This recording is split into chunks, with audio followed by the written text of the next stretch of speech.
साथी दुई साइड चाहिँ साइज भइसक्यो। अब मेसिनमा लगाएर दुई पाटा साइज गर्नु मात्रै बाँकी रह्यो साथी। हेर्नुहोस् है, अब फिनिसिङको मेलो आयो है साथी।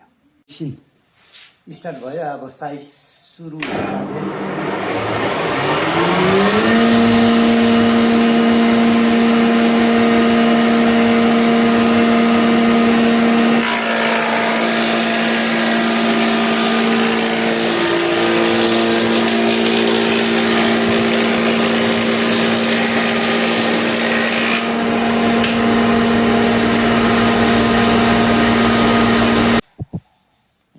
ठिको लाग्यो है साथी। काठ रेडी भइसक्यो सबैपट्टि। अब कोरकार गर्नु बाँकी छ र यो चाहिँ चोक्सीको आफ्नो आफ्नो साइजको छ है।